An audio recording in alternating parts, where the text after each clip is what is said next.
All right, we're about ready to begin. You want to take your seat?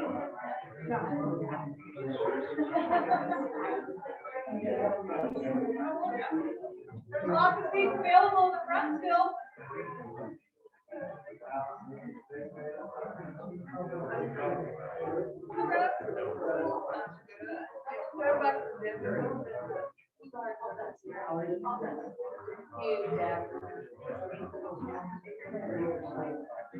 She'll be fine.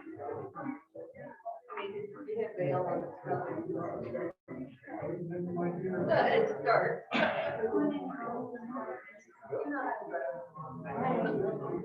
She saw seats up front.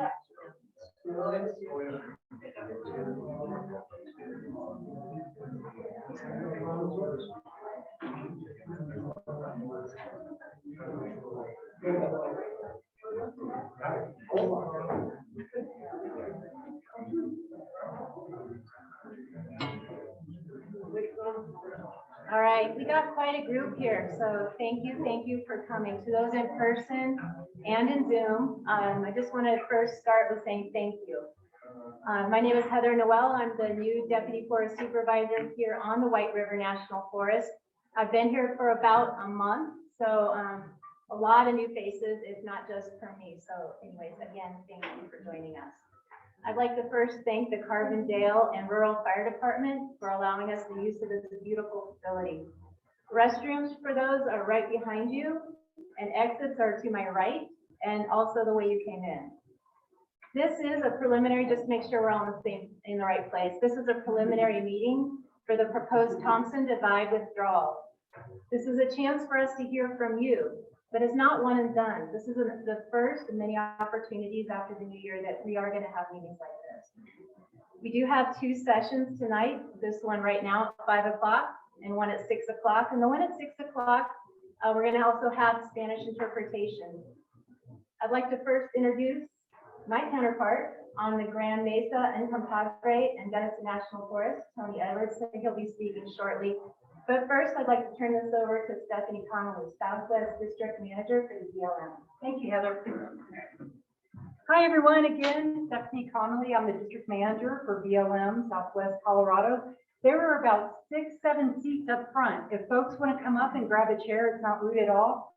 Come on and have a seat, especially if you're having a hard time hearing some of our voices. So welcome. Come on up. It's okay. I have 3 chairs here. Yep. We're all family. Just jump right in. Okay. So I wanted to introduce the Bureau of Land Management folks that are not all of them tonight, but the bulk of them. We have Gordon. He's our acting associate state director. He's in the back waving hello to everyone. We have Malia Burton, our branch chief for Land Realty and Renewable. Malia, also in the back. My peer, there are 2 BLM districts that are involved with this proposed withdrawal. My peer is district manager for the Upper Colorado River, Greg Larson, over there. And then the field manager is for the Colorado River Valley out of the Throat area, Larry Sandoval, also here. And we're here for you to answer questions afterwards. There's also several BLM folks on the Zoom, on the virtual call that will be listening and here to help us answer questions. But most importantly, we have Jen, our senior realty specialist, and withdrawal program lead. So with that, what we want to do is just take a few minutes to talk that language of withdrawal and get you familiar with what that language is and what it means. And then quickly after that, we will dive into the map and show you the polygon. So if you could just indulge us a little bit while we listen to Jen about withdrawals and segregations and all those things, we'll quickly get to the map because I'm sure that's what you're most interested in. So with that, Jen, we'll turn it over to you.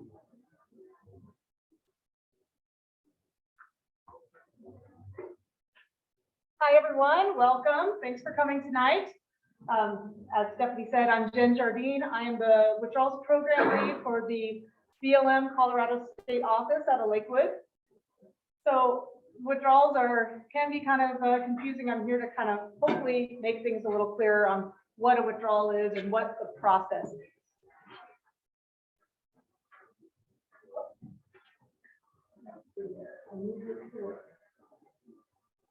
Someone looking? Oh, maybe Thompson. Okay, there we go. Hey, there we go. All right. So when we're talking about a withdrawal, I'm not going to read the definition. This is the definition for a withdrawal out of our regulations. A couple things to pay attention to is when we say, when we are saying that we are withholding or withdrawing from the general land laws, what we're saying there is we are preventing a disposal of the land, we're preventing it from leaving federal ownership. And then when we talk about limiting activities under the general land laws or within those general land laws are also the mining laws, potentially the leasing laws, mineral leasing laws. We're talking about limiting activities, okay? So that's what we're saying with the withdrawal. We're preventing from disposing, and we're limiting activities that are tied to whatever the withdrawal is describing, such as mining under the 1872 mining laws or the oil and gas leasing laws, for instance. Again, I'm going to be speaking more generally, not necessarily specifics to the Thompson divided withdrawal, proposed withdrawal yet. Okay, so the authority for withdrawals comes under our Federal Land Policy Management Act, and that Land Management Policy Act, which we call it FLPMA for our acronym, that gives the Secretary of Interior the authority to authorize, modify, or revoke a withdrawal. The BLM manages the federal mineral estate for all federal agencies. So when there is a withdrawal the proposed withdrawal that comes to the BLM, it comes to the BLM because the withdrawal is talking about withdrawing mineral activities. And so since BLM manages the mineral estate, that's why we are in charge of administering that withdrawal. So there's a few different kinds of withdrawals. The one we're going to talk about tonight here is the administrative withdrawal, which would segregate federal land from the operation of some or all of the public land laws or mineral laws for a 20-year period. When we get a new application for withdrawal, it is typically for 20 years. It can be renewed. Segregation. So once we receive, when we get a withdrawal application, we go through a process, and we are in that process right now. We received a withdrawal application from the Forest Service. BLM is also involved in this application because there are some BLM lands involved with the Thompson divided withdrawal as well as the mineral estate.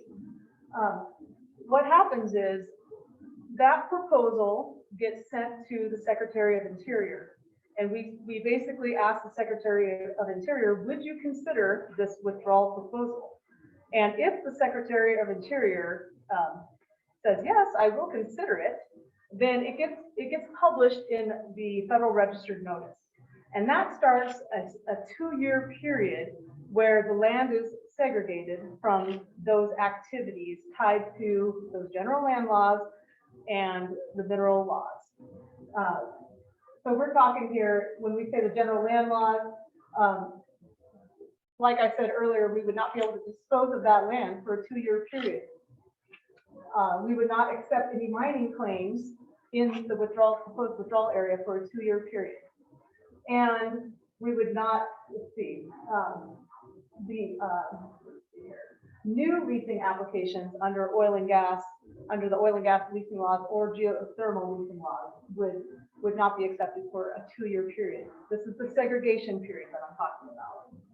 Jen, we got a microphone there for you. Oh, okay. Now I don't have to talk so loud. Okay, so where are we at now? You have to hold it pretty close to your mouth. Okay. How's this? Is that better? Okay. Where are we now? Okay, so like I said earlier, we received an application from the Forest Service. Again, BLM is the agency who accepts those withdrawal applications because we manage the mineral estate, okay? Even if it's federal, even if it's Forest Service surface lands, BLM manages the mineral estate under the Forest Service surface lands, okay? So we received an application from the Forest Service in mid-September. And we went through our review process. We've been working very closely with the Forest Service, BLM has. And the BLM then submitted that application package to our Secretary of Interior, Department of Interior Secretary. The Secretary of Interior looked over that package and approved the proposed withdrawal. That got published in the Federal Register notice on October 17th. Our regulations require that we go through a 90-day comment period whenever we publish a proposed withdrawal. So that's where we're at right now. And also with withdrawals that are over 5,000 acres, we have to have a public meeting within that 90-day comment period. That is why we are here tonight. So we are accepting public comment in written format until January 16th, 2023. This is kind of the process before the process, so to say, because this is not the NEPA process. We are just right now in the proposed withdrawal process. So, as I said, we're having that public meeting right now as per our regulations. And then what starts next is the NEPA process. Tonight we are accepting written comments. We also, I'll provide a slide later where you'll see an email address or an actual mailing address where you can send your written comments. The reason why we want those tonight is it helps let us know, do we have a conflict with this proposal right now as it is? We want to know what those conflicts are. It helps shape the NEPA process. It helps shape the NEPA proposal. And like I said, that's a separate process, but this is kind of the preliminary, the start before that. We want to get people's names who are interested in being informed of the NEPA process, and that is also why we are here tonight. So hopefully a lot of you have actually read what the proposal is, but this is the proposed withdrawal. It is proposing, Thompson Divide proposed withdrawal is proposing 224,704 acres of federal interest lands. So of that 224,000, we've got about 200,000 acres of National Forest System lands, approximately 15,000 acres of BLM managed public lands, and about 8,000, well, almost 9,000 of federal mineral interest lands. Those are lands that could have surface private surface, but federal mineral interest under that private surface. Now, within the boundary, the proposed boundary, there is some private surface, private mineral owned lands. Those lands would not be impacted at all from the withdrawal proposal, or even if it goes through as a permanent withdrawal. That would not be impacted. What that is there for is if it's within the boundary and the Forest Service or the BLM were ever to acquire that private land, then that land would automatically be made part of the withdrawal. So that's why that's there. Here is our map. And right up here is Glenwood Springs, right here is Carbondale, where we stand today. The purplish line there is our proposed boundary. Let's see here if I can get more landmarks here. We've got, this is the Delta County, Gunnison County line right here, I believe. And as you can see, there is not any proposed withdrawals in Delta County. It is all within Gunnison County, Garfield, and Pitkin County. Let's see, there is, right here is the Garfield, Pitkin County line right there. To note that both open and closed decisions are course decisions. However, withdrawal is at the department level. And I'm going to turn this over to Tony. All right, thank you, Heather. And hello again. So I'm glad you're here. I want to start again by dittoing the thank yous earlier, of course, for the Carbondale Fire Department. So you're seeing several of us up here. You're probably wondering, well, who was that? And trying to keep track of us. We're not moving that fast, I know, but we're moving fast enough that there's a bunch of us, and there's a lot of players here. And so this is our opportunity for us to be able to say hello to you. We are your contacts that you, if you're interested in talking with us in the future, we're going to be the ones that are involved with moving this forward. I moved the letter of the application to the department for submitting this as a withdrawal. So the GMUG, and the reason I did that as a GMUG was because we have 180,000 acres, and I'll start moving some slides here for you. I have two hands, and I notice now I have three things. So this is my challenge. Your challenge is going to be paying attention to what I say in some sort of, hopefully it's coherence. And I'm only going to just briefly touch on these slides. It's for you, those who like to read, to spend time reading. Those who like to listen, it's going to be pretty short because I'm just sharing basically the mostly of the Grand Mesa, Uncompahgre, and the Gunnison portion, of which I work as a deputy forest supervisor. We have our lands come from Gunnison in this effort. There are no Delta is a boundary with Gunnison, and there are no lands in Delta County that are going to be part of this proposal. So I hope I didn't confuse that, but basically no Delta on this proposal, and then the first proposal is Gunnison for the GMUG portion. Of course, you've already heard about Pitkin and other counties as well. So the other piece I want to share with you tonight is that on the GMUG, we are engaged with a significant effort that's called the plan revision, the forest plan revision. Forest will do this approximately once every several 10, 20 years, 30 years. It's a large effort, and we are right about at the point of getting to the finish line for that work. We're still working it, but it's getting close. And the reason I bring it up to you now under this effort is because neither one are at all associated with the others. It's an entirely separate effort, but a lot of the same specialists we're going to be using will be working on both. So just for your awareness, there are two separate efforts. This is unique. You'll want to pay attention to this one, and your written comments when you submit them here tonight, they will stay in this box and you'll stay engaged with this effort that way. There's several slides here. I'm just going to flip through. Basically, the message that I'm sharing here is that as far as rights go out there, there are valid existing rights out there. There's no need to worry about them. They are going to be respected. This has nothing to do with private land rights. This is simply to do with the lands that you have charged us as managers to manage, the Forest Service lands, in my case, on GMUG, White River, and as well BLM. So those are the only lands, not the private, and not these different parts of the private or landscape. Finally, how to comment. Let me check my notes before I say finally. There's a couple things I wanted to share. This is our first meeting, as was mentioned earlier, so I want to also share that means that there's probably going to be some, I don't know, I'm not sure, when we catch up with you, responses to some of your questions. Hopefully we can answer some questions. If not, we're on the beginning of this. You're at the beginning of this with us. We wanted to get you in on this early. We may still have some things we're catching up on as well. So if you bring up a good question, if you bring up a question we can't respond to, that's great. That just gives us some work to focus on, and we'll get back to you in general. Otherwise, we'll hopefully respond. And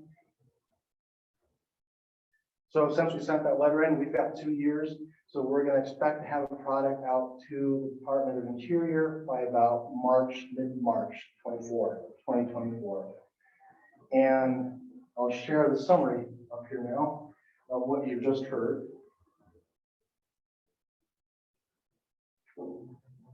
And then I'm going to ask everyone here, we're going to be a panel now for questions, because probably I'm not going to be able to answer every question. So I have other experts as well with me, and it may even be experts from the audience as well. I don't know, maybe you can help me. So here's our points of contact. You can reference those as well if you like. And again, the comments.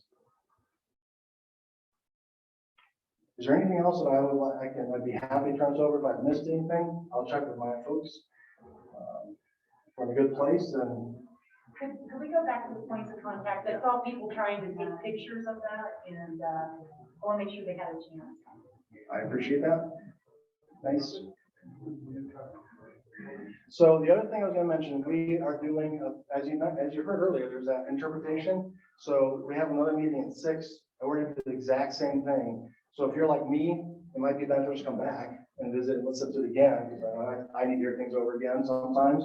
But if not, we're going to have some other folks coming in for the next meeting, which will also have an interpretation available for that session as well. So just keep that in mind if you decide to stay or move on. There will be new people coming in who will be interested in hearing this again at 6. So. So can we just go to the slide where it says where to submit your written comments? They can take pictures of that. Okay.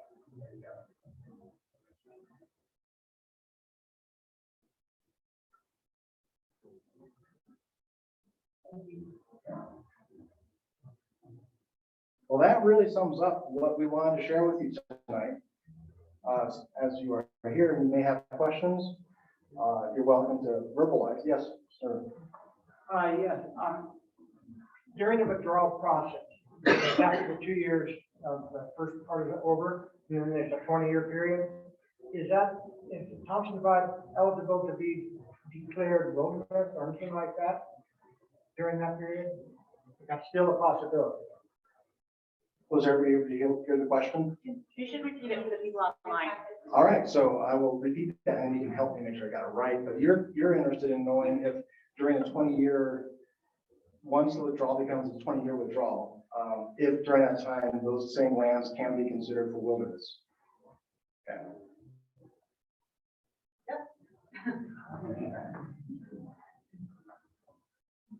To be designated for wilderness, it would have to be an act of Congress, but the withdrawal would not prevent that from happening. So if Congress declared it as wilderness, it can happen at any time during or after the withdrawal. Oh, are you ready? Yep. Okay. So we have some online participants through Zoom, so we're going to try to feed their questions in with your questions in the room, just so you understand what's happening.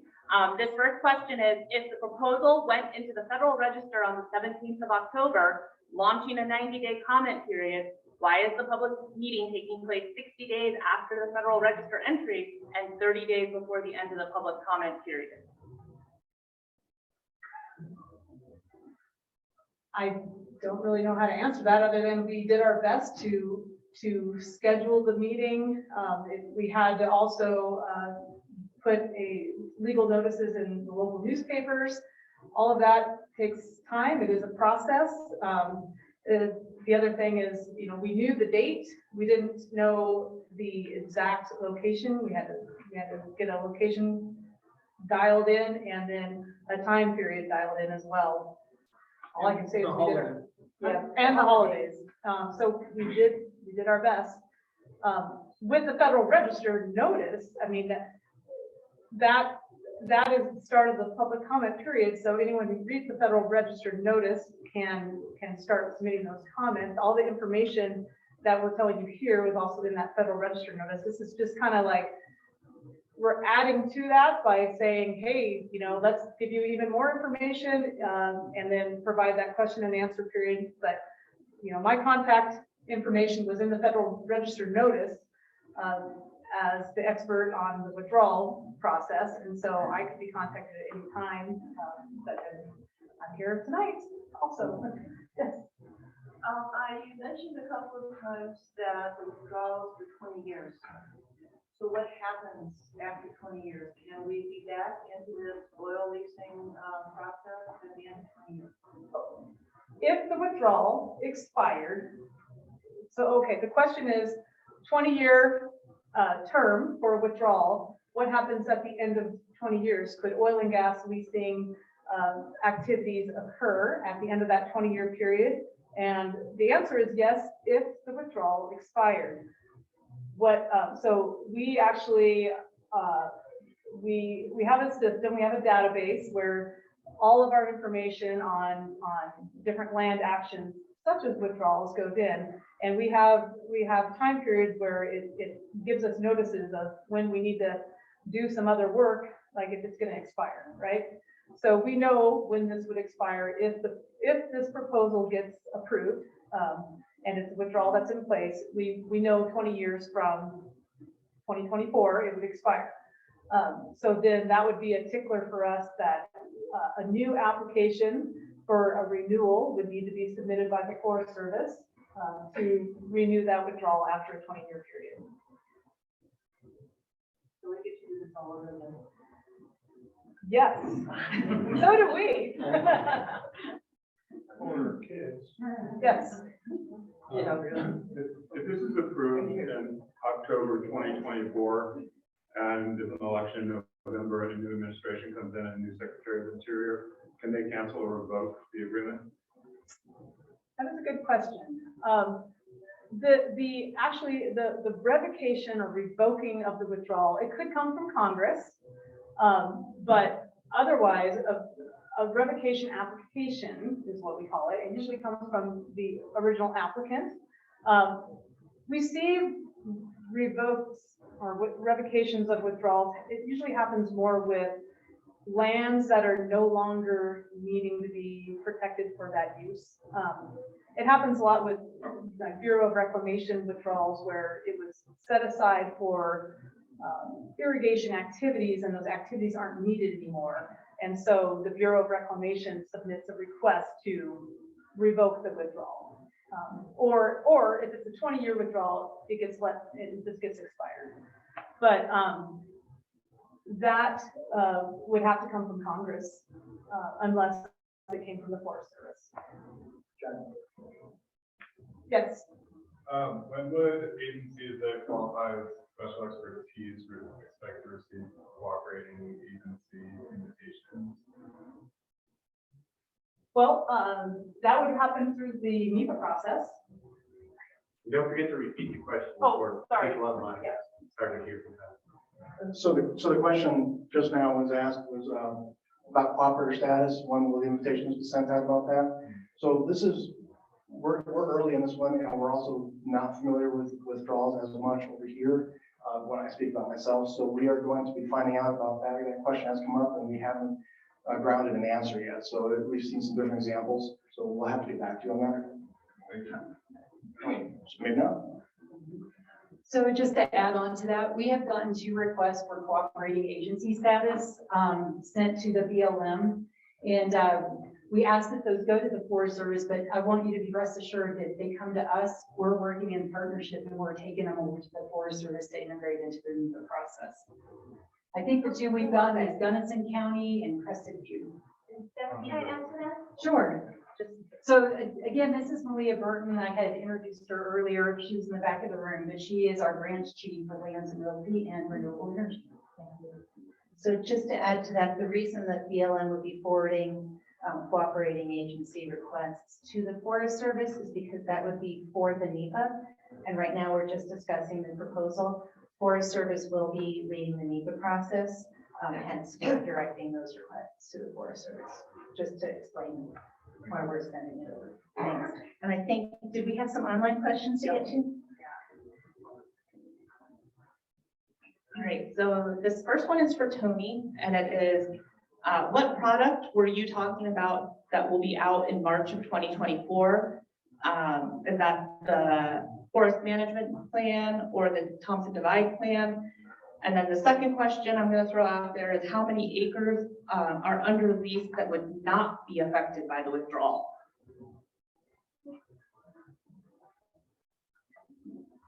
I will ask for, to restate the question if you don't mind, but I think the first one, What product were you mentioning that was going to be completed by March of 2020? okay, I appreciate that. I apologize, that was kind of clunky, but that is our forest plan revision, or we are in the process of working on right now. Hope to have that finalized. The forest plan revision is just the Grand Mesa, Uncompahgre, and the Gunnison National Forest plan only.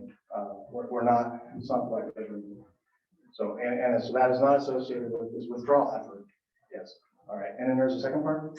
Well, the second question, different question, is how many acres are under lease that would not be affected by the withdrawal? Okay, that one, I don't have the numbers in front of me, but we do have a map. Oh, wait, thanks for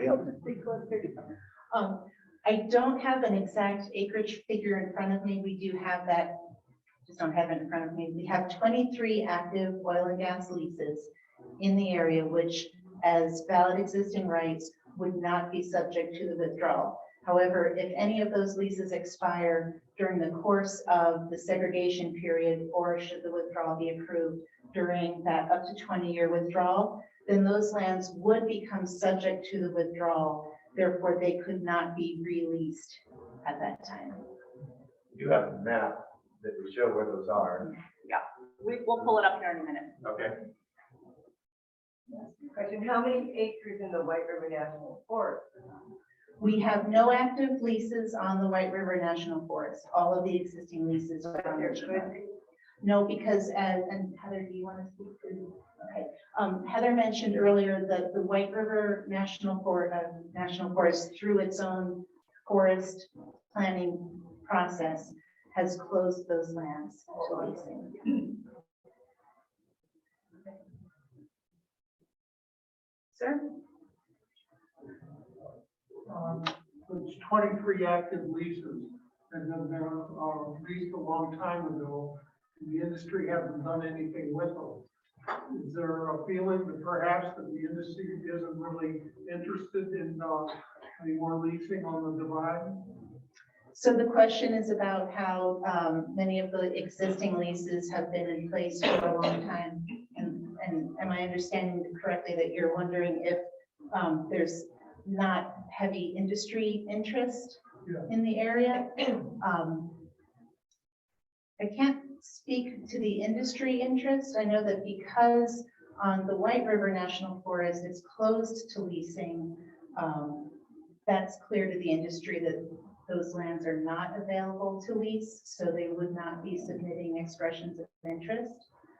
Now, if the lands are still open in other areas to leasing, it would just be essentially a business decision by an operator if they wanted to express interest in pursuing a lease. And then there is an existing process for nominating lands where if an oil and gas developer is interested in lands which are open to leasing but are not already leased, they submit an expression of interest, and then it goes through a review process, including environmental analysis, and then the decision of whether to lease, so to make those lands available to sell. Oh, great, here's our map. Okay.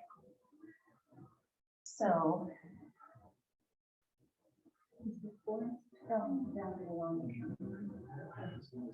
Yes, yes, it is. Yes. So there's a.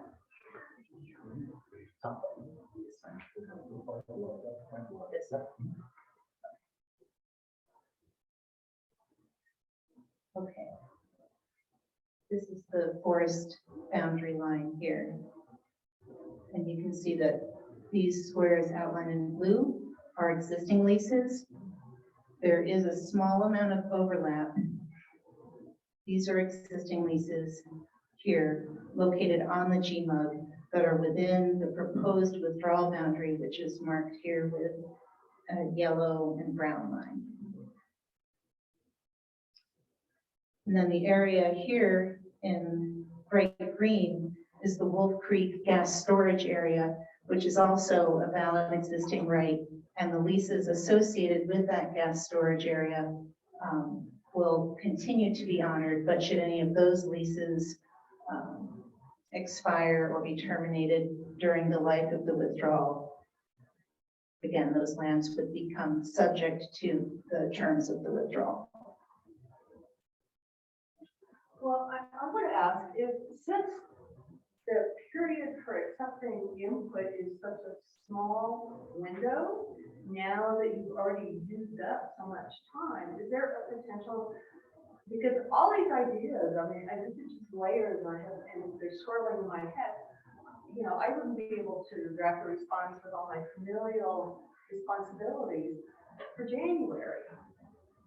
And what I'm asking is that I know that there are probably real diverse points of view here, and that's important. And secondly, does it make a difference for anybody that's about it? Seriously, this sounds like a done deal to me. It sounds like you guys have. No, we're so, I have a couple thoughts and I'll turn the mic over to Jen. No, we're not just holding this meeting as an act, you know, because we have to. We believe that an informed process is a better process, and we do want to know. The 90-day comment period initiated with publication of the Federal Register notice, that initiated on October 17th. Okay, but then who receives a copy of that? Who gets a letter in the mail saying, oh, we're talking about this for where you live? We are initiating a 90-day window. I didn't get one. No, it's in a publicly available notice. It's published daily, and the Federal Register. It's a publication called the Federal Register. It's available online. If you search in a web browser, Federal Register notice, Thompson divide withdrawal, the first result should bring you to that listing. It will include all the detail we've showed here, as well as a very detailed legal land description that exactly describes the area within the boundary. And so, and then I also want to say this is, again, very early in the process. And so there will be additional points of public comment through the environmental analysis process, the NEPA process. So the answer is no. You can't extend the deadline? The answer is no, we cannot extend the deadline for this comment period. Okay. Will there be another one? There will be many more. Again, this is a withdrawal process. It's kind of confusing. It's kind of like, it's a process before a process in a way. I know it's very bureaucratic. It sounds awful, but it's what we're trying to do. We do have to meet our regulations. This is part of that. But what the point of this is, hey, there's a proposal out there. Let's start talking about it. Please let us know if you're interested. Please let us know if there's any huge red flags to begin with. Then we're going to be starting the NEPA process, where we actually analyze all the data. We're going to be gathering all kinds of data. One of the main things we have to gather is the mineral potential. With the mineral potential, we have to look at what are the mineral values that we're proposing to withdraw. What are the industry needs? What are the industry wishes? And so we have to weigh those and understand, fully analyze what we are proposing to do. So this process is an alert, basically. We are alerting you to say, hey, we are going to be starting an analysis on proposing this withdrawal. And so we want to hear from people at this point, submitting your comments, but then there's more opportunity, especially with the NEPA process, on really getting more details. And when you have experienced other decisions out there, federal decisions that where we go through the NEPA process, and you've been notified as a landowner in the vicinity, or an environmental group is interested or whatnot, that is what you're used to, that NEPA process, where we say, hey, here's our proposal, the decision we're gonna make, yes or no on this decision, or maybe not just yes or no, we might change that decision based on those comments that we received. This is before that. So this is like preliminary. If you don't mind. Go ahead. I probably messed up. So no, I didn't mean to interrupt you. I was just gonna go after you, but thank you for that question because you helped me correct myself. I misspoke earlier on the earlier question. That March 24th date, that's when we're required to be done with this Thompson divide. And when I say we, the GMUG is gonna be putting together the NEPA product that will involve the public during that time. We'll be sharing and taking feedback from the public, but that's March 24th that I said earlier. But when I said earlier, I said that was the forest plan. The forest plan on the GMUG is finishing this season. So I switched the two around. So I really apologize. I'd be happy to walk you through that again if we need to, but I think that will help perhaps now that I correct myself. When you submit a written comment, should you choose to today, they will take care of that and feed that to me so that when I start asking for folks to be involved in public, put your notes in there, it's going to come to me. I'm going to reach out to you and say, hey, we're looking for interest now for public comments on the analysis that we're doing for this withdrawal. So that will be forthcoming. We don't have those dates set yet. It'll be forthcoming, but it will have to be done March 24th. Follow up, you bet. Well, it's not a follow-up. Oh, okay. I'm sitting here scratching my head thinking, what is the purpose of this? What's the end goal? It doesn't make sense to me because, the Thompson Divide is just a beautiful area. It's used a lot for our community and it's also used by the oil and gas industry, and most people don't even know that it's being used, by the oil and gas industry. It's a very low profile type of operation. So it doesn't make sense to me that you're going through all of this. Why? What does the Forest Service want? What's the goal?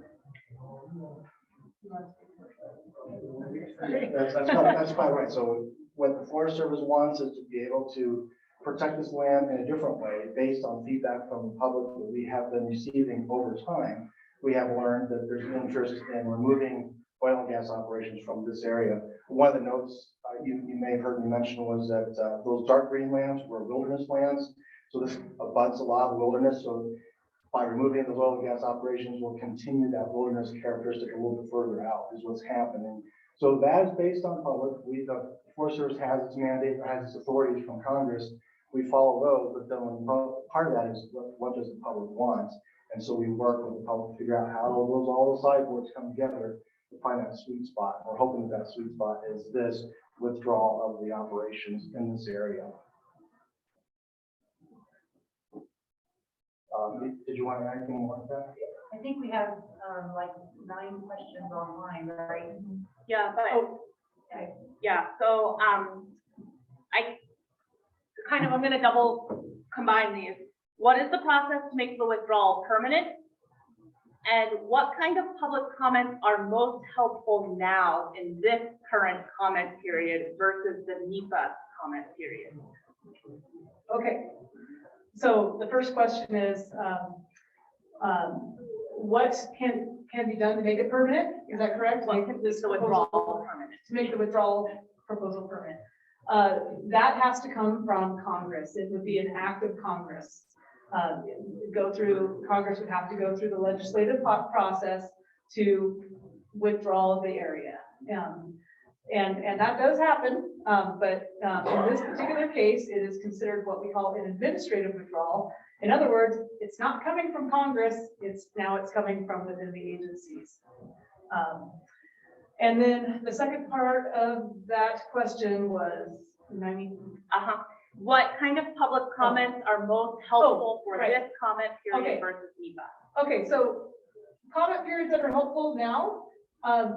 First, we want to hear if there is an issue that we are not seeing, and that could be, when I talk about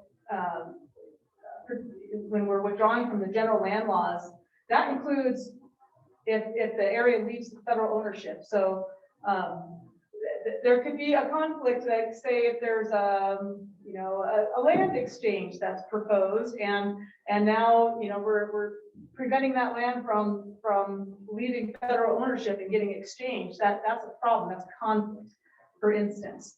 Another, you know, we want to hear of, you know, the valid and existing rights is very important because we have to protect those valid and existing rights that are in place. Otherwise, I think, you know, this is a time to know if the boundary as proposed it has some problems with it. We want to know about those boundaries because this is the time that we can correct it. And just to make it clear, we cannot make it bigger as it is right now. We cannot make it bigger. We can adjust the boundary within the outer boundary. We can adjust that within, but we cannot expand it. Okay. So I think, you know, the other thing with you know, the comment period here is this is a really great time to let us know you're interested in being involved in the NEPA process when we start that. So that's, you know, if you feed us your contact information, then we can make sure that you are contacted as soon as that NEPA process starts, which will be starting sometime soon in 2023. Yep. We have Yep. 5 minutes, by the way. Yes, sir.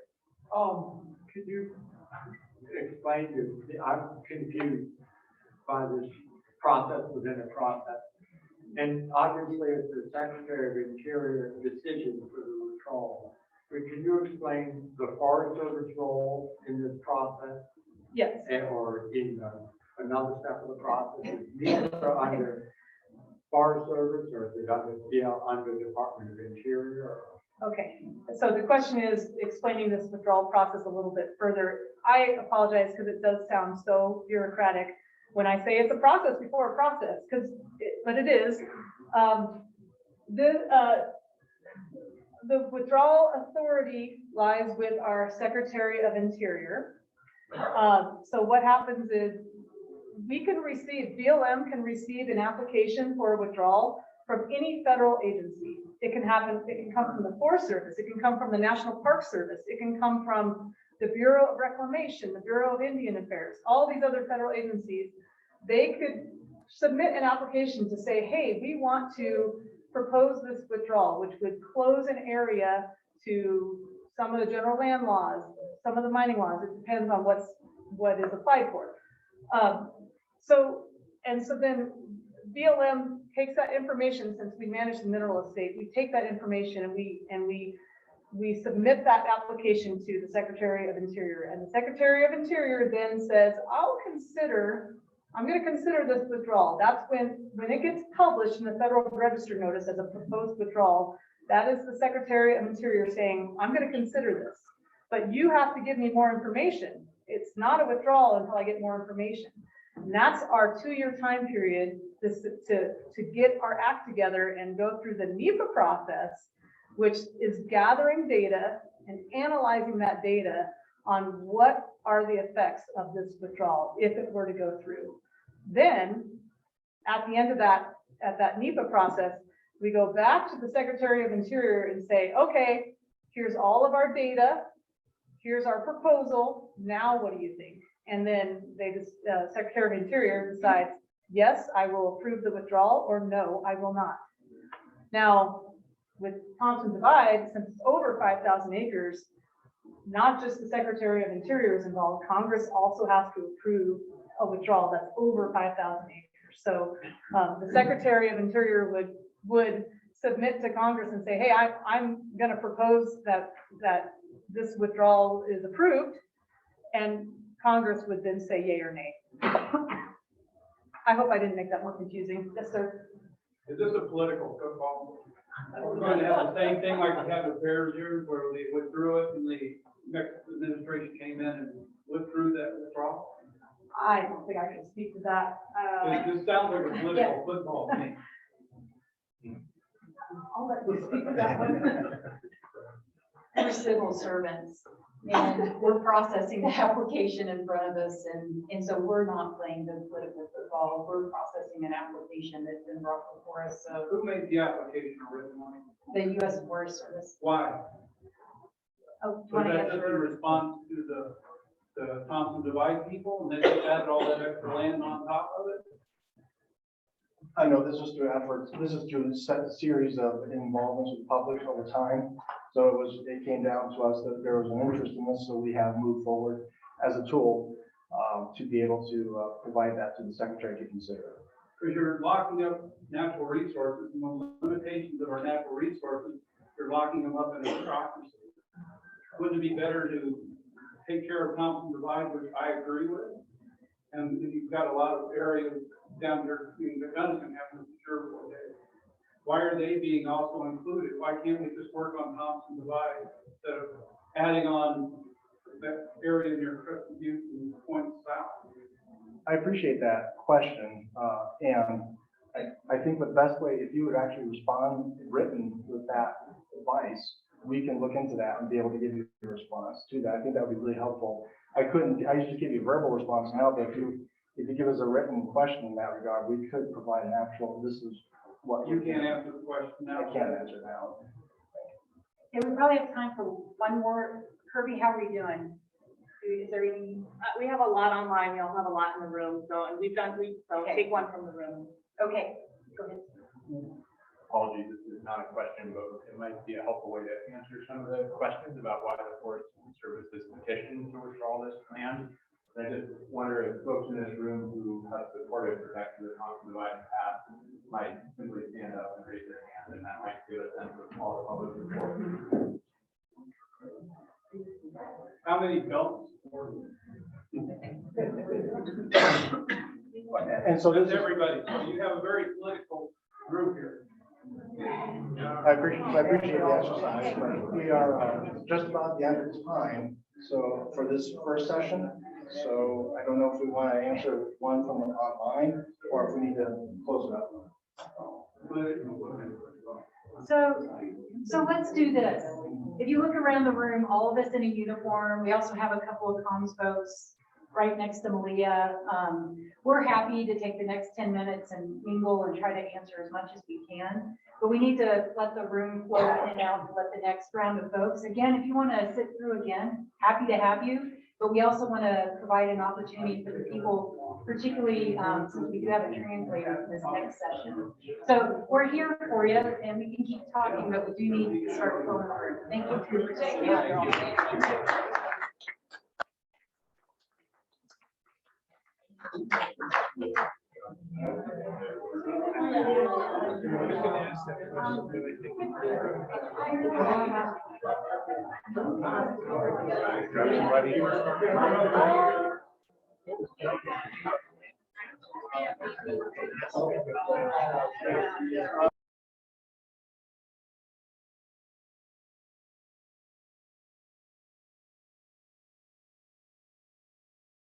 We can start, and folks online, I presume you have folks online that are ready as well. I appreciate you waiting a few minutes. I just up to maybe 7 now, but we're getting close.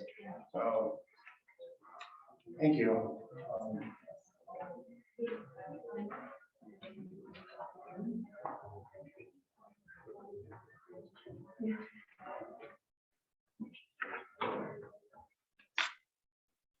All right, a smaller group this time. So welcome to all those here and those joining us on Zoom. My name is Heather Noel. I'm the new Deputy Forest Supervisor on the White River National Forest, so I've been here for about a month. We have several folks joining us in the room, a few presentations from both the BLM and the Forest Service. I'd like to first thank the Carbondale and Rural Fire Department for allowing us to utilize this beautiful facility. Thank you. Restrooms are behind you, and then exits are both to your right, and then the way you came in. Just to make sure that we're all here for the right meeting, this is a preliminary meeting for the proposed Thompson Divide withdrawal. This is really a chance for us to tell you what's to come, a chance to hear from you. And so you're going to hear about, if you were here previously, we're going to dive into really the details of what this is in the process. But this is a chance for us to hear from you before we get started with the NEPA process or the environmental analysis process. We have 2 sessions tonight. This is the second one. We do have Spanish translation this time, so let me know if I need to change anything that I'm doing. I'd like to first introduce my counterpart here to my left, on the Grand Mesa and Compadre and Gunnison National Forest, Tony Edwards, who will be speaking shortly. And I'd like to first turn this over to Stephanie Connolly, the Southwest District BLM Manager. Thank you, Heather. Hey, good evening, everyone. Thank you for coming to our second session. Much smaller crowd, maybe the dinner bell rang somewhere, I'm not sure. But anyway, again, I'm Stephanie Conley. I'm the District Manager for Southwest Colorado BLM, and I'm very happy to be here. We have many other BLM folks here in the room. We have our Acting Associate State Director, Gordon. He's in the back. Welcome, Gordon. We also have Leah Burton. She is our branch chief for Lands Realty and Renewable Energy. Oh, there she is. Okay, my peer is Greg Larson for the Upper Colorado River District. He's over here in the corner. Yep. And then we also have Larry Sandoval. He's the field manager for Colorado River Valley, and several other BLM folks in the room that's given us incredible support. We appreciate that. And there's also many people virtually joining us as well from the BLM.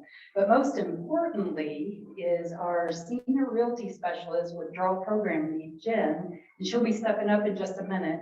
And I'm just going to ask for your patience for just a little while. We have to talk some BLM government speak initially, just to get you warmed up to words like segregation and withdrawal and what do those mean. But before we do that, well, and then after we do that, we'll jump into the map because we know the map is really important for you to take a look at. But I wanted to mention something that came up in the previous session, that head scratcher of why BLM and Forest Service. You're going to hear it kind of throughout each of the discussions, but there are two federal agencies that manage the area of the Thompson withdrawal. National Forest System lands are the surface, they have the wildlife, the butterflies, the bugs, all the water, all those things. And then you have the BLM who manages the federal mineral underneath, the fluids minerals, the locatable, sellable minerals. And so that's why you have two agencies up here talking to you. And so first we're going to talk about the withdrawal, the language, that process, and then the Forest Service will talk to you about their part of the process, which is the environmental analysis. So appreciate again that you're here, and we'll go ahead and start with you, Jen. Thank you.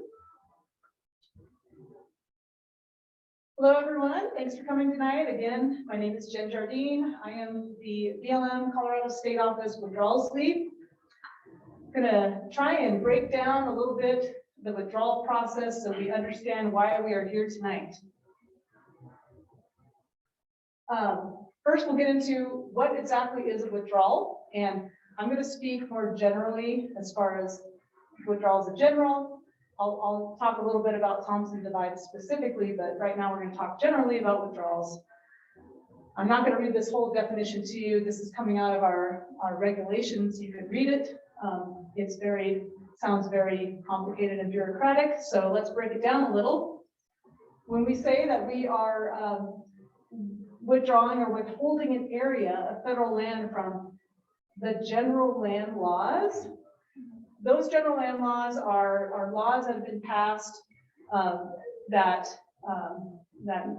we're managing, such as disposal of federal land. When we talk about general land laws, we are referring to the disposal of federal land through general land laws. That could be like, say, a mining claim that gets patented. When it's patented, it gets passed from federal ownership to private land. Another general land law was the Homestead Act, for instance. You could get land could get transferred from federal to private. So withdrawing an area from the general land laws is preventing the disposition of federal land. The other thing is we're talking about is limiting activities under these land laws. Now we're talking, the general land laws include 1872 mining law, oil and gas leasing laws. And so the withdrawal language is usually more specific. It'll say exactly what general land law we're speaking to, but limiting activities would be, for instance, we would maybe close an area to mining claims because it conflicts with the resource that we are trying to protect in that area, as an example. So the authority that we have for withdrawals, it is the Federal Land Policy and Management Act. We call it FLTMA for short. And that authority lies with the Department of Interior Secretary. So the Secretary of Interior. The Secretary of Interior has the authority to make, modify, and revoke or take away a withdrawal. So when we talk about segregating the land in a withdrawal, we are referring to closing that area to those activities associated with those land laws that I just spoke to. Withdrawals are typically for a 20-year period, 20-year term. They can be renewed at the end of that 20 years. The reason why the BLM is involved here, and Stephanie spoke to this a little bit, one is we do have some lands involved with the Thompson Divide, but the other thing is we do manage the federal minerals. And so all withdrawal applications from other federal agencies come to the BLM first. And then we put together a package and send it to the Secretary of Interior to review. So then the proposal gets either approved for consideration of a future withdrawal, or it gets disapproved.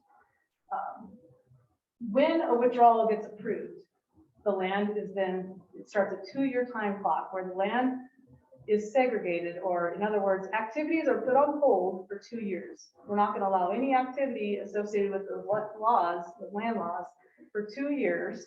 In that case, it would be,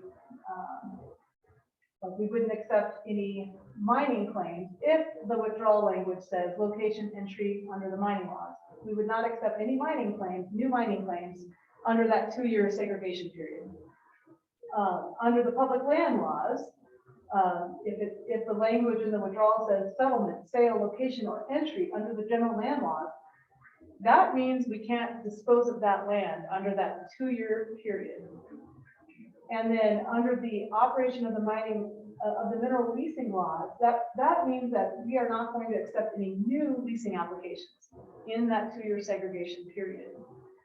The reason why we have that 2-year segregation period is that is the time where we need to get our act together and the applicant and start working on the environmental analysis of what will be the effects of that withdrawal if it were to go through.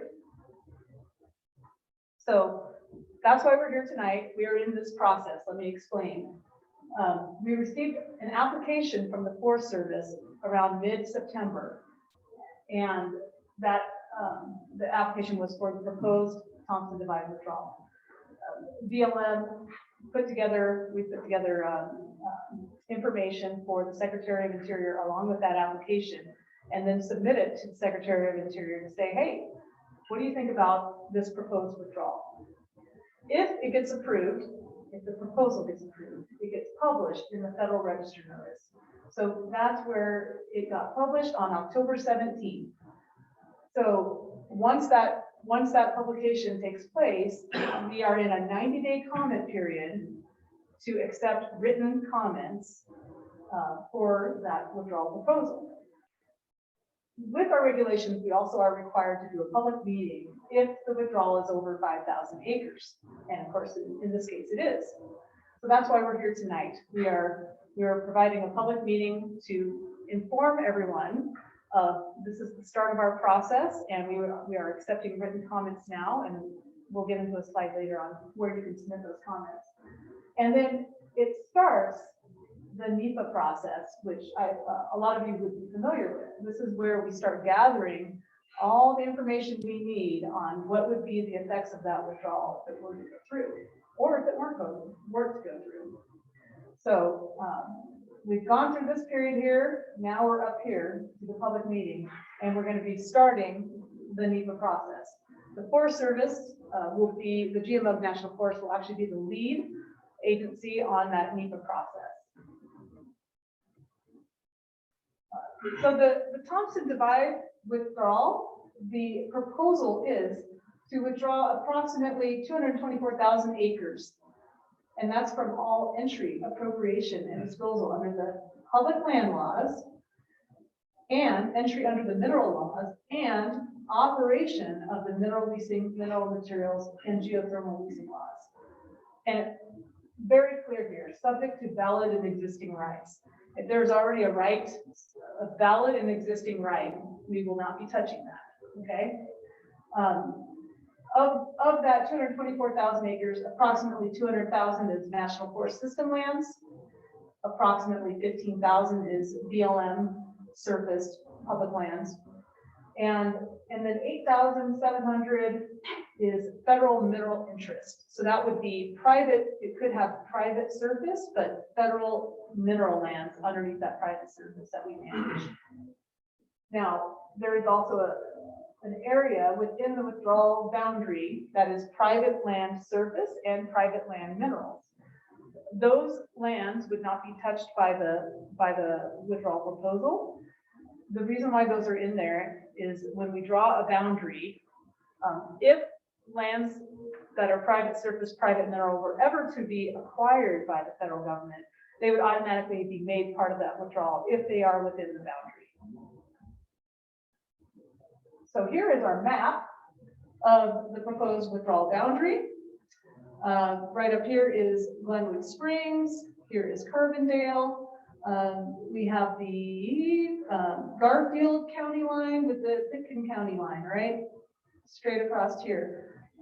Yellow is BLM, green is Forest Service, dark green is wilderness areas, and white is private land. And then this is the Delta County, Gunnison County line here. The proposed withdrawal is within Garfield, Pitkin, and Gunnison counties. I want to make it clear again. So this is kind of a process before a process. A lot of you are familiar with the NEPA process, and when we propose a project on federal lands, we get the public involved to submit their comments on the NEPA process and the analysis of the effects of whatever that decision would be. This is before that. So what we're wanting tonight is written comments. We'll go to that slide where you can get your where to submit your written comments. But we want to hear written comments tonight, and so that way, when the NEPA process gets started, you can get contacted when that process begins, and so you can be involved in that part of it. The other thing with written comments that we received during this period is we want to know about any major red flags where we need to make some corrections now. We have until January 16th per our regulations to get those comments in.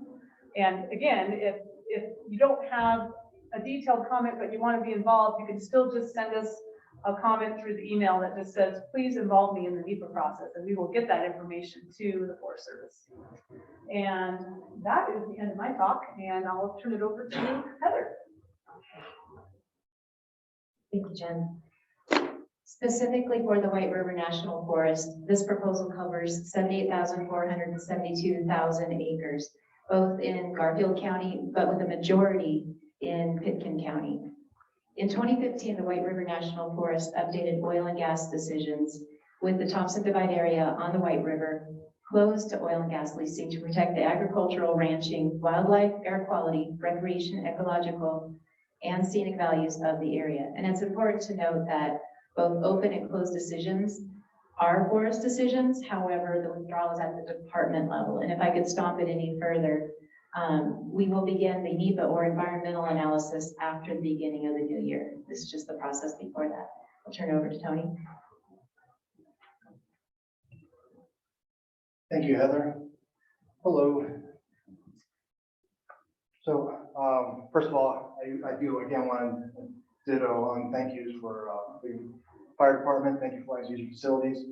Also be along good working with you. We do want to work together for your benefit, the public. And the reason I say that is because one, we're just starting this process, so we're early, and we're likely going to have questions asked of us that we may not quite be ready for yet. So we're digging into this as well. We're getting started. You're coming along with us. So we're going to learn this together, and we're going to move forward accordingly. So 2 points I want to make that I want to highlight on this slide is one, Gunnison County is on the GMUG side, so Grand Mesa, Compadre, and Gunnison Forest side of this, which we have about 120,000 acres of this proposal. All of our lands are from Gunnison County. We don't have any lands from the Delta County. So you saw that demarcation that was made earlier by Jen, and that just highlights that, you know, we start from Gunnison and over in this proposal. The other point I want to make is that there's also a very large forest plan revision effort that the GMUG has been working on and is still working on right now. We plan to have that process completed this season, so like March, April-ish, somewhere in there coming up. So kind of soon. But that, and it's a large effort, it includes everything about the forest, except it doesn't include this. So this is a different thing. So this is your chance to be involved with the withdrawal specifically. And thank you, that was that slide. I appreciate that. And then these next couple of slides, I'll let Dave move through them just at speed so you can read it. But basically the points that I want to share have been underscored earlier. I just want to re-emphasize that valid existing rights are not, they won't be, we're not going to be getting in the way of those. We are going to be leaving those alone. We're only talking about lands that the Forest Service, you've asked us as the public has asked the Forest Service as an agency to manage. And of course, you've got BLM as well, and the two forests, they're going to be working in partnership to determine what the NEPA is going to look like. So that NEPA is kind of the other point that came up. I don't want to get ahead of myself.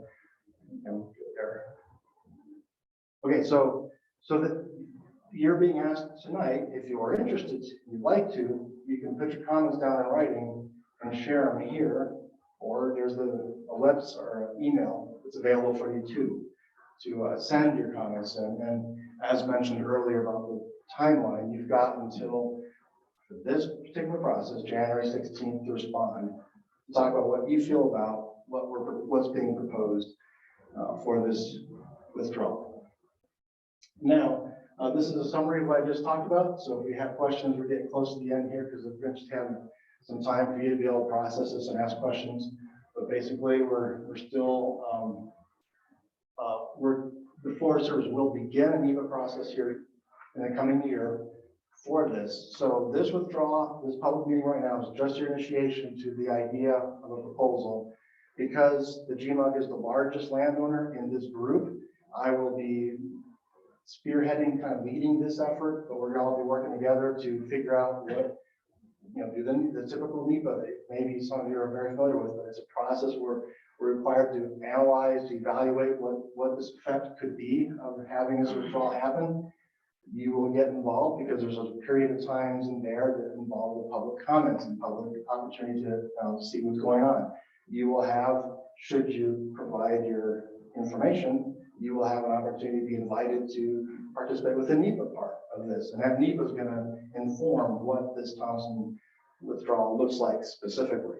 So this is your first time. There'll be other times in the future that you will have the opportunity to work with us to walk through the Thompson withdrawal to its conclusion.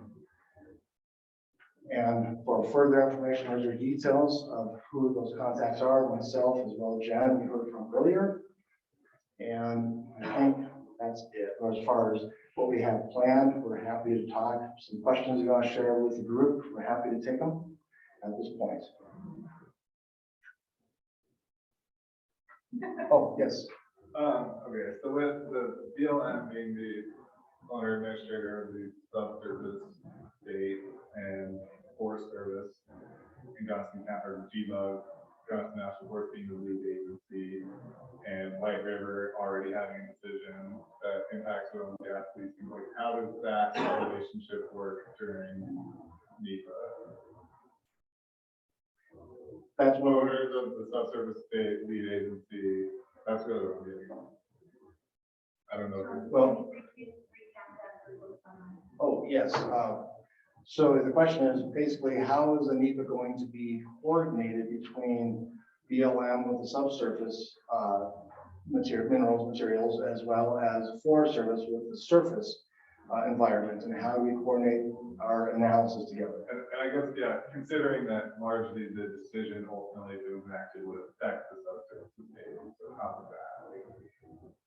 does that relationship work between each other? I will turn it over to my colleague. Thank you. As part of the analysis, one of the biggest chunks of the analysis really is determining, we have to do a mineral potential report. And so in this particular case, since the proposal is to withdraw from the mineral leasing laws as well as the mineral laws,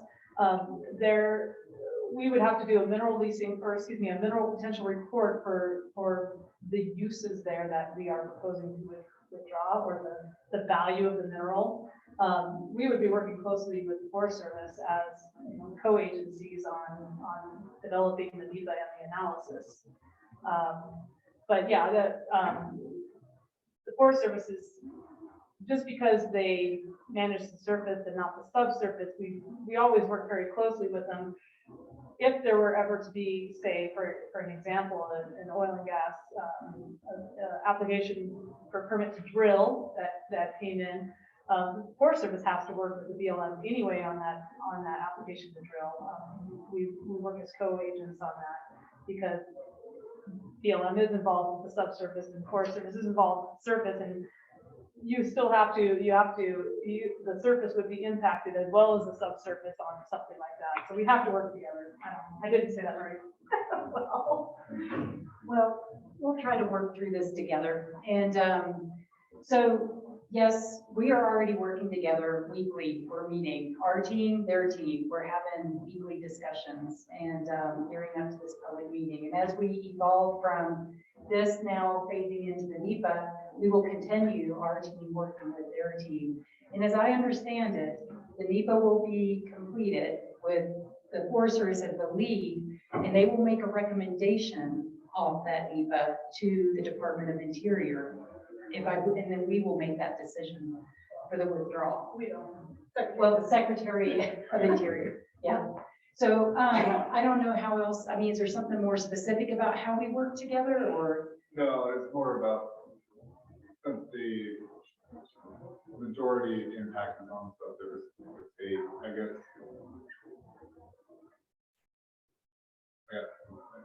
It's not any, It's withdrawing from future entry, yeah, right? I understand. Yeah, okay, I know, it's It's more something that about the takes agency time to wrap your relationship. mind around, yeah. It's more about. Yeah. Okay. We have a Zoom question. Okay, go ahead. So can the boundaries of the mineral withdrawal be adjusted in the NEPA process? Yes and no. With the way the Federal Register notice was written, that is the maximum the boundary can be without going back and redoing that process of the application and the Federal Register notice. But the NEPA process could lend to a shrinkage of the area. Did I get that right, Jim? Yep. Okay, I'm getting nervous. I might give you the microphone back. Okay. Yes, sir.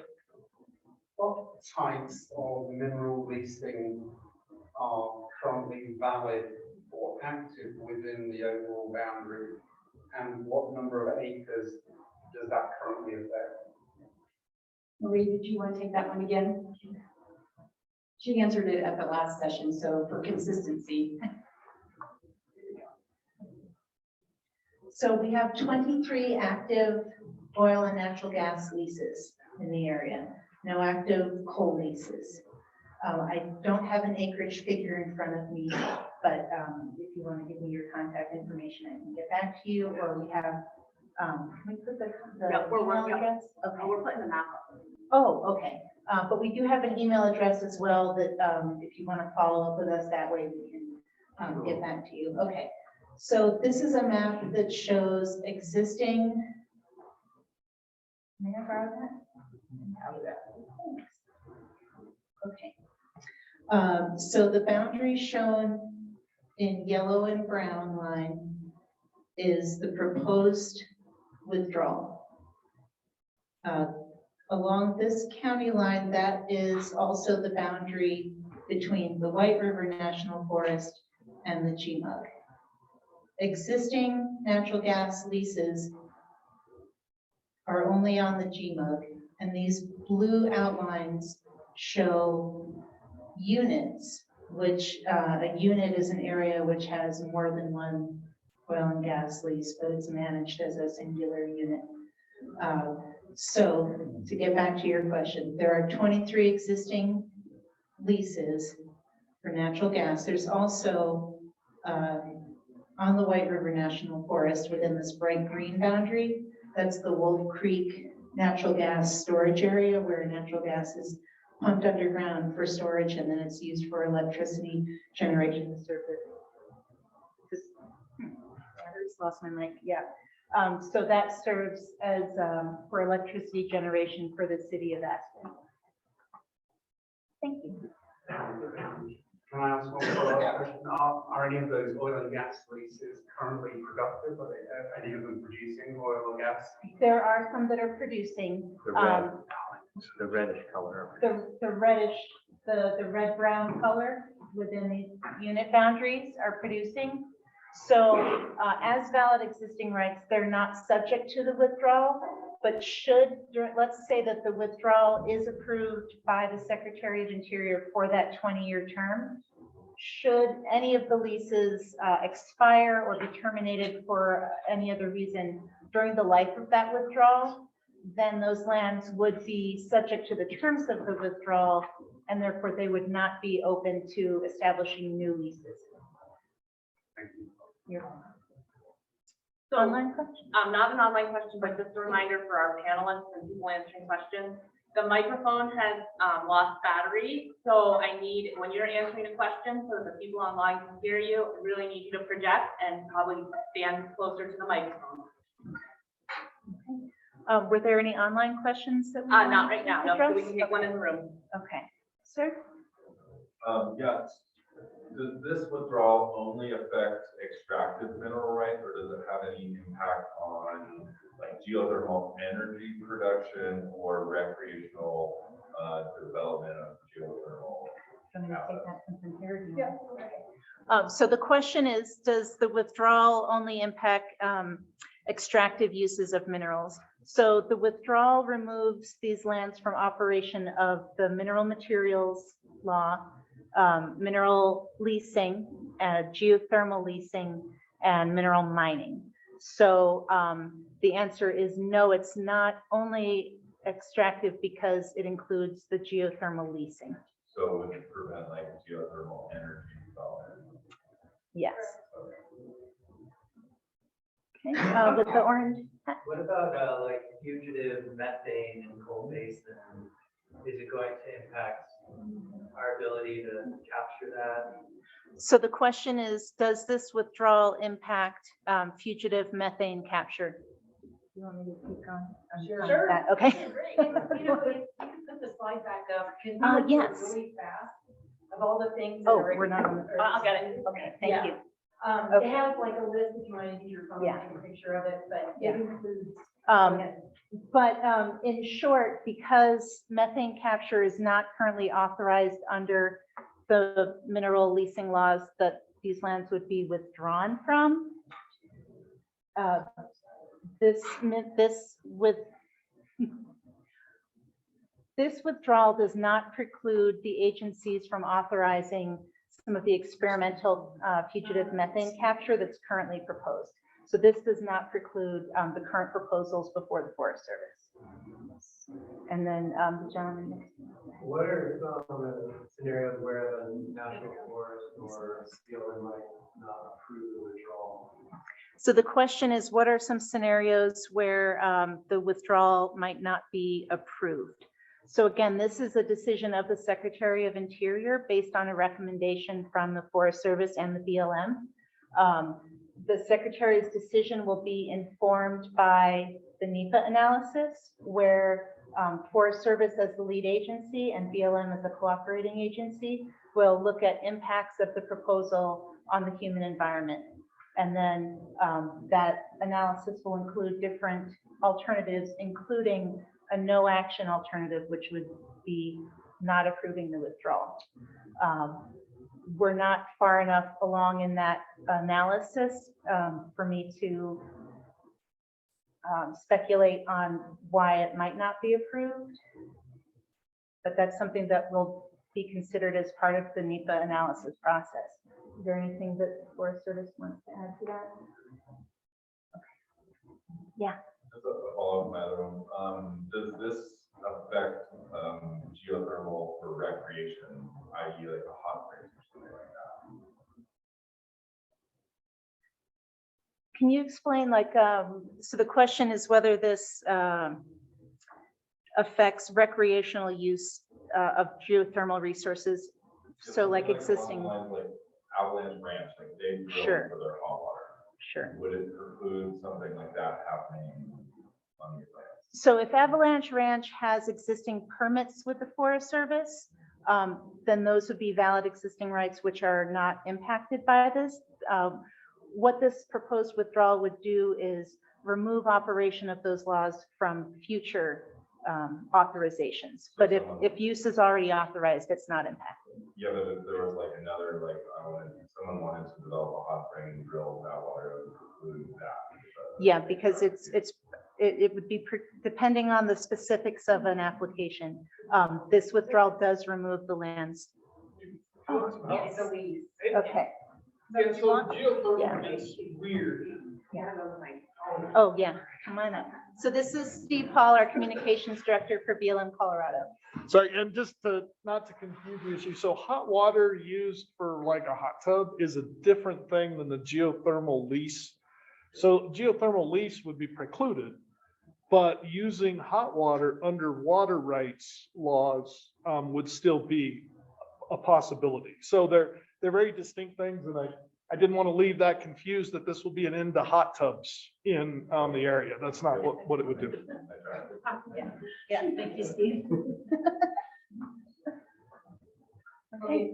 Yeah. Oh, yes, I'm sorry, go ahead. Yeah, several folks have mentioned that there'll be public meetings as part of the NEPA process run by the Forest Service. Where will those be at? We haven't set those meetings up yet, but typically we will have them in the project area, so you can expect it to be kind of around where this is happening at. So the communities that are affected nearby would have an opportunity to easily visit that. And we'll probably also do a hybrid, which is probably down the line. And I apologize, I probably didn't. I'll recap it. Okay. Kind of a follow-up on that. Is that appropriate for like during this comment period for folks to submit suggestions of where those public meetings might be? So thanks, Leah. So the question, the second question is it okay to submit comments about what we're going to do with the NEPA process here in the future? Really, this is your comment time to do this. So put whatever you'd like to put as far as your written comments, and certainly we're going to get that for our NEPA process. So it will be useful. If that's where your mind's at and you want to do that now, go for it. It'll help us. I appreciate that. Recap the initial one. I apologize. It was the initial one. Yes, the initial question was, like, there's going to be public meetings. Where will those be? Right. My follow-up. And we're too early. Is that appropriate to include? So for our listeners online, the first part of that question was, as part of the NEPA process with additional public meetings that will be held, when and where will those meetings occur? And the short answer is that we're still too early in the process to have determined those dates and locations, but they will be held in local communities close to and impacted by the proposed withdrawal area.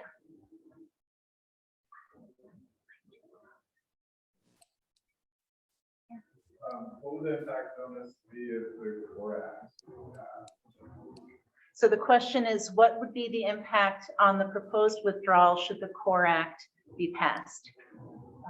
Do you want to address that? No. I was looking for the mic. There you go. So this is an administrative withdrawal. And the way it would be affected is if Congress decided to pass the CORE Act, then it would be legislatively withdrawn. And I don't know that we would need to take this action. And if a decision was reached in this proposal and then the CORE Act was subsequently passed, that would supersede Yeah, the Yes, administrative, and I think what Malia is leading to is the administrative withdrawal is for up to 20 years. And we could go through the process again to renew it potentially, whereas the legislative act could be permanent.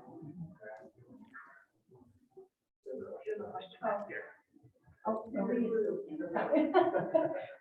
has not asked one yet? Go ahead, sir. So GMO's got a lot going on between this and the forest plan revision. And I know there's a 2-year segregation period. Are there circumstances where the NEPA hasn't been completed during that 2-year period? And as a follow-up, I guess I'd like to ask, what can the public do to help expedite and make sure that this process stays on track? That's a lot of questions to repeat. Okay. We'll piece and part it out. Okay, sounds good. So regarding the GMA again, the amount of effort that we're already under with the forest plan, and to add this on top of that, if I captured your question correctly, you're asking how are we going to be able to do that if we have 2 years to do this? And we have been addressing that currently right now. That's where we're at, is figuring that out. A lot of that's being done internally. We're going to be getting a lot of support within the agency, but not with the GMUG itself, because we have been and are so close to finishing the forest plan. I'm maintaining our employees and our effort and our capacity to finish that. And then we're working together to figure out how we're going to pull this together for the partnership we have regarding the withdrawal. Yeah, it's not new to the BLM. We always have more work than we could possibly get done. It's a matter of prioritization. And the Thompson Divide withdrawal is one of our top priorities. And we're very sensitive to the 2-year segregation timeline. The second question was How can the public help expedite? Well, I would say engage early and often, and help with educating other folks about the opportunity to participate early and often. It'd be much better to hear what they have to say that might drive the NEPA now than say well into the process. So anything critical, red flags, concerns with the boundary, the items that need to be withheld from the withdrawal, we need to know that stuff up front. So that would be my encouragement. Question? Yeah. What are your plans in terms of language about the NEPA process? I know there's a lot of interest from the community to have information in Spanish. Are the NEPA process going to be bilingual? Yes. So thank you for the question. The question is, will there be bilingual services for as we walk through this NEPA process? And just as we do tonight, we have the opportunity for the translation. We are also going to be moving forward and have started with that throughout this process too. So yes, it will be. Any questions? Yes, ma'am. So I know we're in a current comment period right now that's being run with the BLM.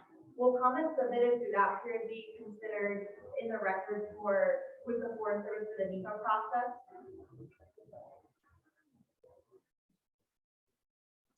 The question is this comment period separate from the NEPA comment period? In other words, if you submit a comment during this period, does that also get included in the NEPA? And they are two separate.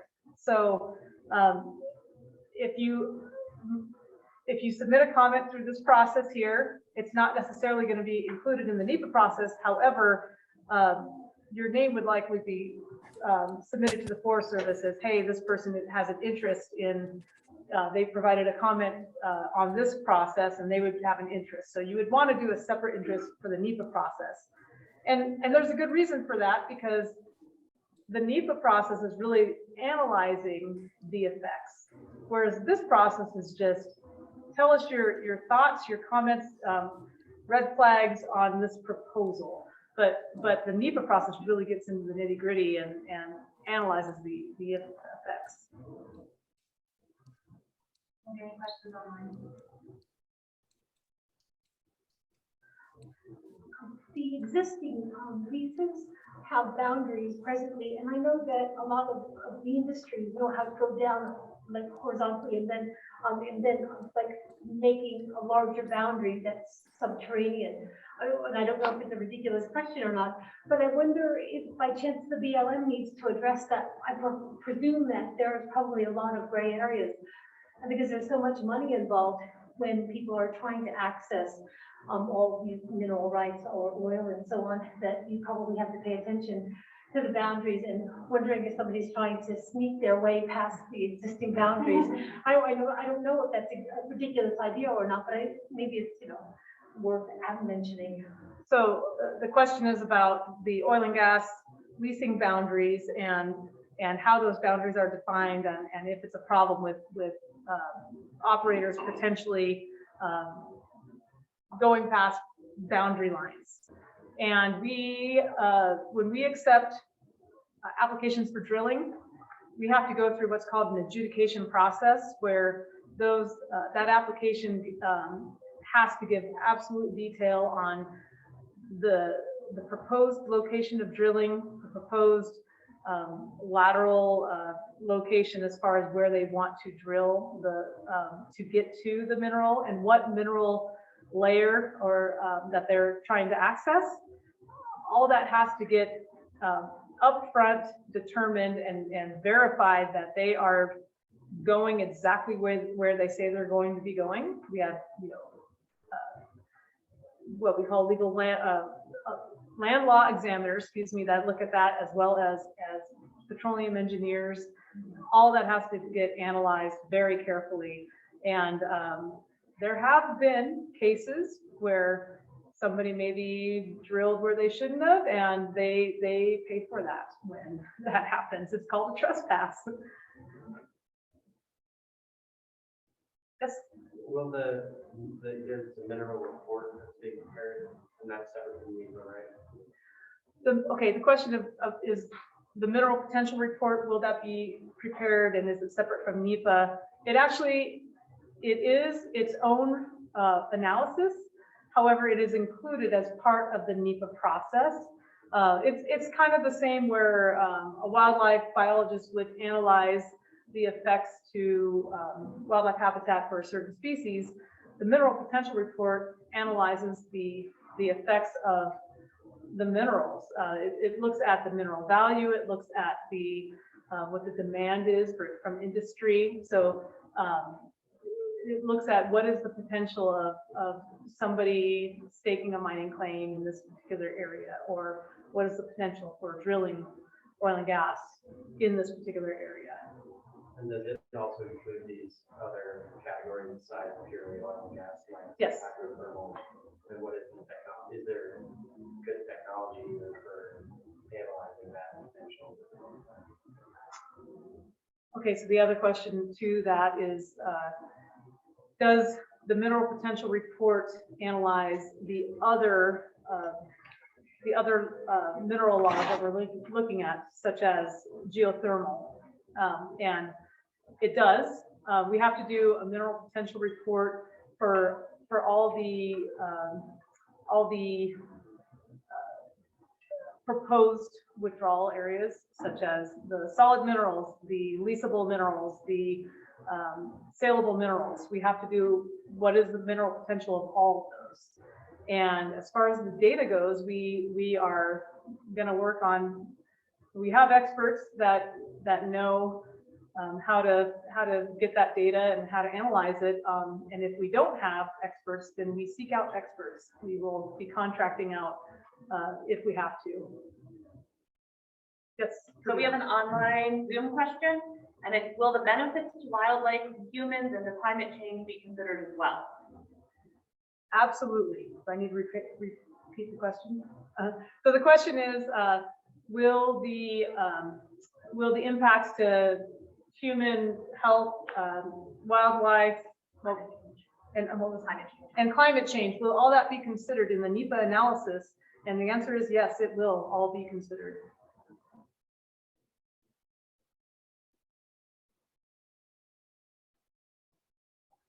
Yes.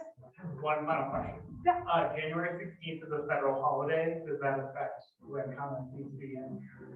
Oh, man. Yes, Go ahead. So the question is accurately pointing out that the end of the comment period on the withdrawal proposal falls on a federal holiday, January 16th.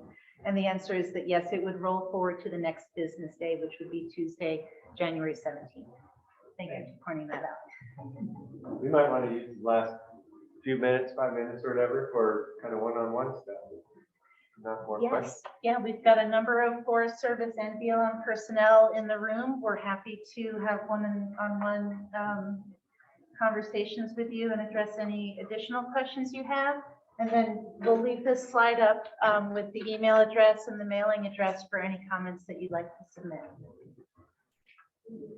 I'm gonna close it out. Thank you.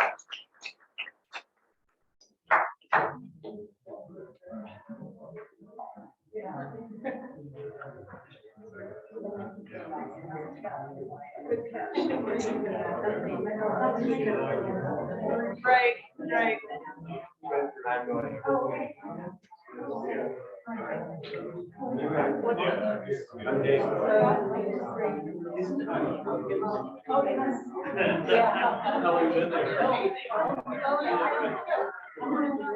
Yeah.